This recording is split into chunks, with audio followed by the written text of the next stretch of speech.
que Dieu va révéler son nom. Eh bien, son nom à Moïse. Eh bien, le grand Dieu inconnu, quand Paul est arrivé aussi donc, en Grèce, à Athènes, eh bien, tous les Athéniens avaient des divinités. Ils voulaient adorer tous les dieux. Mais cependant, il avait construit un temple qui s'appelle à un Dieu inconnu. Vous êtes là? Alors, le micro est en train de donner des problèmes. Ok, merci. Ok. Alors, Moïse a posé la question. Et c'est à ce moment-là que Dieu a utilisé un verbe comme son nom. L'éternel qu'on a en français, c'est un verbe hébreu, qu'on peut traduire être. Le nom de l'éternel renferme trois temps. Trois temps. Le présent, le futur et le passé. Seulement Dieu, le Dieu inconnu, qui peut remplacer l'espace. Il est en dehors du temps. Il est toujours présent. Il est toujours dans le passé. Il est toujours dans le futur. Amen. Amen. Alors c'est vraiment ce que je suis. Et cet après-midi, nous allons décortiquer. Et je vais vous donner vraiment des textes de la Bible pour voir vraiment, écoutez bien, quand on fait vraiment ces visites-là, on peut comprendre mieux vraiment les textes de la Bible de l'Ancien Testament. C'est une source inépuisable. Alors, ici, vraiment, le texte nous dit, donc, disons, Paul a fait cette expérience à Athènes. Quand on a visité vraiment Athènes, on a visité vraiment les lieux où Paul a tenu vraiment ces discours. Et Paul dit donc aux Athéniens, en parcourant votre ville, dans Actes chapitre 17, le verset 23, en parcourant votre ville et en considérant les objets de votre dévotion, j'ai même découvert un autel avec cette inscription: à un Dieu inconnu. Ce que vous reverrez sans le connaître, c'est que je vous annonce. Qu'est-ce que j'ai appris cela? Dieu n'est jamais absent à travers les cultures des hommes. Le grand Dieu créateur est toujours présent. Alors les Grecs disaient, nous ne voulons pas oublier un Dieu. Peut-être les dieux inconnus, on ne connaît pas ce nom. On va construire un autel. On va adorer ce Dieu. Amen. Alors ici vraiment, Moïse est né en quelle année? En 1525. 25 ans après la Révolution, pour la domination des Égyptiens. Eh bien, 25 ans, la Révolution, ça fait Moïse est mort en 1405, qu'on a trouvé 120 ans. Comme la Bible dit vraiment 120 ans. Mais la Bible n'a pas donné vraiment l'année en tant que telle. Mais au niveau de l'histoire, Moïse est né en 1525 avant Jésus-Christ. Et il est mort en 1400. Eh bien, 405 ans avant Jésus-Christ. Alors, il est devenu le libérateur d'Israël et il a passé 12 ans avec sa mère biologique. 12 ans seulement. Et le texte nous dit, quand Moïse eut grandi, eh bien, sa mère l'amena à la fille de Pharaon et il fut pour elle comme un fils. Au verset 10 d'Exode, chapitre 2, eh bien, les verbes grandir, eh bien, à l'instant de croissance physique. Aujourd'hui, 12 ans, c'est l'adolescence. Et très bien, donc on a utilisé les phases d'adolescence, etc. En tant qu'humain, vraiment, donc ça, eh bien, donc, Moïse a fait cette expérience-là aussi. À l'âge de 12 ans, la fille de Pharaon l'a séparée de sa mère biologique pour être formé pour devenir prêtre égyptien et formé par les prêtres égyptiens. À l'âge de 12 ans, chers amis, Moïse fut déraciné de sa racine religieuse. Moïse fut déraciné de sa racine religieuse. Et dans Patriarche et Prophète, alors 12 ans, je n'ai pas inventé ça. Hélène m'a dit à la page 222, Hélène Gévraille dit, Jochebed, la mère de Moïse, garda l'enfant auprès d'elle le plus longtemps possible. Lorsqu'il eut atteint l'âge de 12 ans, elle dut s'en séparer. Mais 12 ans allait être déterminant dans l'éducation de Moïse. Ce qui veut dire Moïse a passé à l'école des Égyptiens 28 ans. 28 ans d'âge, Moïse était là. Et toute la connaissance scientifique et philosophique était centrée sur la divinité. Le culte des morts et la résurrection divine, qui veut dire des dieux sont ressuscités. Des dieux, c'est des humains qui sont ressuscités pour devenir dieux. Alors ici, vraiment, Moïse a étudié tout ça. Qui veut dire qu'il y avait quand même une grande ambition qui devait être ressuscitée dans le cœur de Moïse. Moi, je vais devenir Pharaon et je vais devenir Dieu. Et c'est là, vraiment, la tentation était grande pour Moïse. Le culte des morts, ce fut la raison de l'existence de la construction de nombreuses pyramides et pas des pharaons. Les pyramides étaient construites pour servir de tombeaux, pour faciliter la résurrection, la montée, l'ascension des pharaons. C'est pourquoi sous forme de soleil, c'est à pic, et puis ensuite vraiment plus proche du ciel. Alors qui veut dire vraiment donc, que les pharaons allaient être enterrés avec leur famille, disons, dans les pyramides. Pour l'Égypte ancienne, la vision du monde, c'est la domination des divinités. Mais Moïse faisait face à deux mondes spirituels en Égypte. La religion des divinités égyptiennes et les grands dieux dont le nom est inconnu. Voilà. Les jeunes d'aujourd'hui, parfois, donc on dit qu'on est dans la religion, mais on ne connaît pas Dieu réellement. Qui est ce Dieu-là? Le Dieu dont l'Église adventiste est en train de prôner. On attend le retour de Jésus-Christ. Qui veut dire quand même il y a vraiment de la pertinence et des questions qu'on peut poser. Mais Moïse fut instruit, où ça? Dans la sagesse égyptienne. Et la sagesse égyptienne met l'accent sur les relations de l'homme, eh bien, aux dieux. Dans l'histoire égyptienne, on raconte l'histoire des dieux. Et d'après cette histoire, au commencement, on dit Atum qui a créé.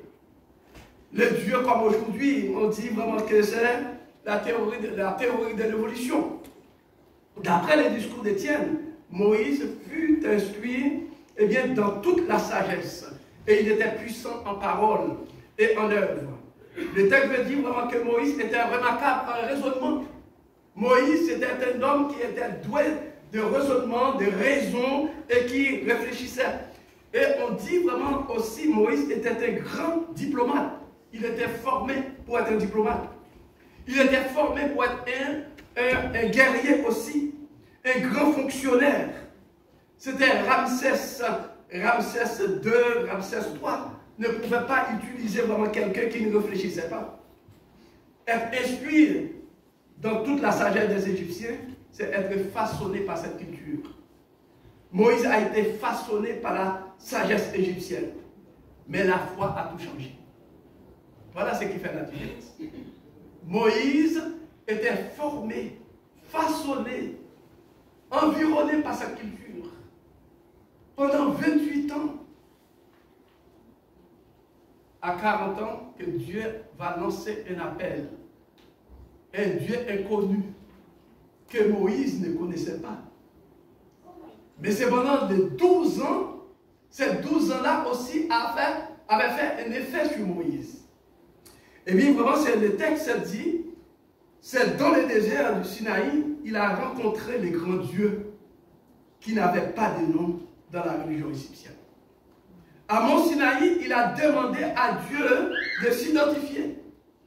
Dans Exode chapitre 3, versets 13 et 14, et vous pouvez ouvrir votre Bible, lisez vraiment ces textes-là, Moïse dit à Dieu, « J'irai donc vers les enfants d'Israël. » Avant de continuer la lecture, nous devons comprendre que lorsque Moïse a pris la fuite pour entrer dans le désert,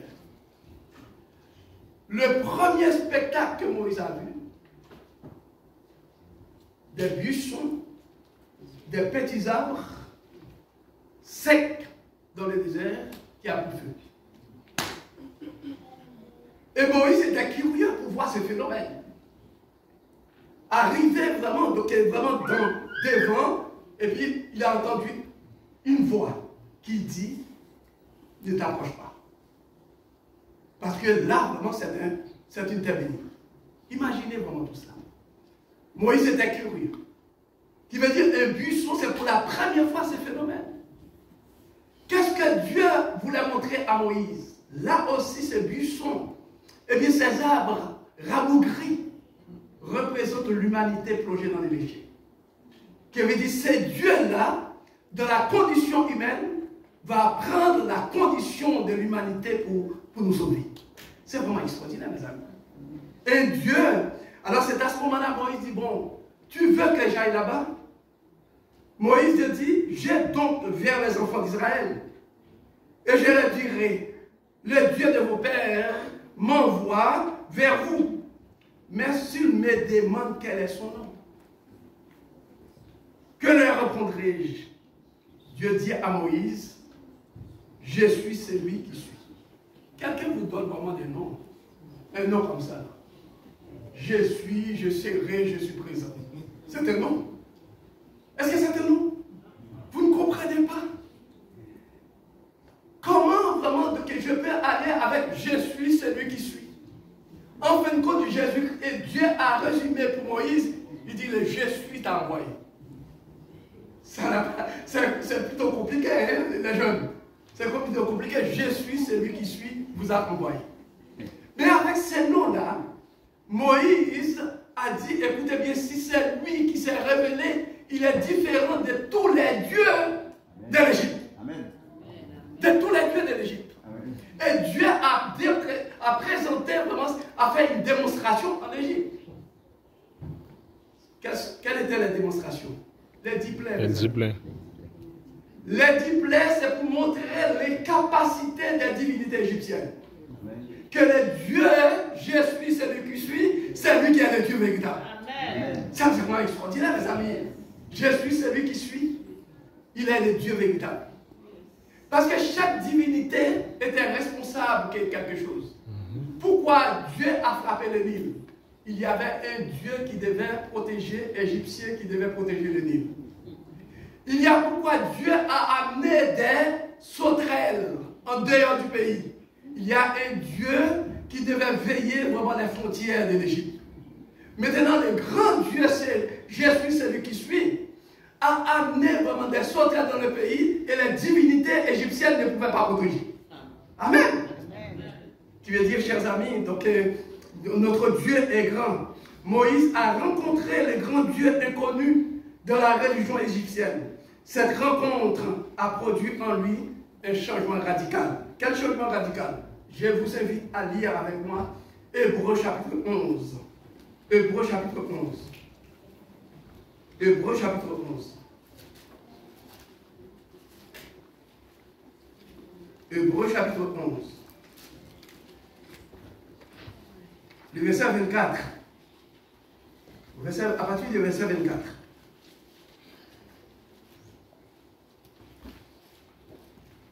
Hébreux chapitre 11, le verset 24 qui dit: c'est par la foi que Moïse, devenu grand, refusa d'être appelé fils de la fille des Pharaon. Il préféra être maltraité avec le peuple de Dieu, plutôt que d'avoir pour un temps la jouissance du péché. Il regarda l'opprobre de Christ comme une richesse plus grande que les trésors de l'Égypte, car il avait les yeux fixés sur quoi? La rémunération. Vous qui êtes dans cette salle et les jeunes, la foi, ce n'est pas le concret. Est-ce que la foi est concrète? Non. Pour le présent? Non. Si on veut dire vraiment toute la vérité, la foi n'est pas concrète. Le présent, c'est ce qu'on voit. Le présent, c'est ce qu'on est. C'est pas vrai? Alors Moïse s'est dépouillé de tout ça. Un homme qui devait être Dieu, qui devait être Pharaon, qui était un guerrier, qui était militaire, opère et qui est accepté par la foi pour voir quelque chose, la rémunération, une récompense qu'on a fait. Comment imaginer ça? La foi n'est pas concrète pour nous ici-bas. Mais la foi est concrète lorsqu'on croit dans ce Dieu invisible qui nous a créés, qui nous a visités. Amen. Qui veut dire avec ce Dieu-là, on fait l'expérience avec ce Dieu-là. Le verset 25 particulièrement dit, le verset 25, et qu'est-ce qu'il dit le verset 25? Le verset 25 dit, il préféra être maltraité avec le peuple de Dieu plutôt que d'avoir pour un temps la jouissance du péché. La jouissance du péché qui veut dire vraiment que la vie de ce monde. Pas le péché comme si personnel, etc. On préfère vraiment prendre les choses de ce monde, s'attacher à ce monde-là, au lieu de suivre Jésus-Christ. D'après les textes, Moïse a renoncé à tout ce qui est de la religion égyptienne. Il a renoncé à être Pharaon Dieu pour être dans le royaume de Dieu. Dernièrement, on a présenté à Radio-Canada des jeunes adventistes qui sont baptisés dans les pentecôtistes pour dire vraiment, on est né de nouveau. On est né, c'est le chrysanthème vraiment, des jeunes. Au centre-ville, il y a toutes sortes de religions pour dire vraiment, nous étions des adventistes, maintenant, c'est maintenant qu'on est de nouveau. On est de nouveau. Alors ici, vraiment que la tentation est grande pour nous, en tant que jeunes. Le verset 27 dit, il se montra ferme, comme voyant celui qui est invisible. Il se montra quoi? Ferme, comme voyant celui qui est invisible. Qui veut dire la foi, on voit déjà la chose. On voit déjà le résultat. Ce n'est pas le présent qu'on voit, mais c'est le futur qu'on embrasse. Et comment appliquer tout ça, chers amis? Dans ce monde, à chaque génération, les enfants qui font partie du peuple de Dieu font face à la même scène. Ce que Moïse a vécu se trouve aujourd'hui. C'est le même monde. L'Égypte est partout. L'Égypte est citée dans l'Apocalypse. Les scènes qui sont arrivées en Égypte vont se dérouler jusqu'à la fin du mois. Parce que les 7 plaies, les 10 plaies de l'Égypte sont transformées en 7 plaies. Parce que l'Apocalypse signifie la plénitude, le chiffre 7.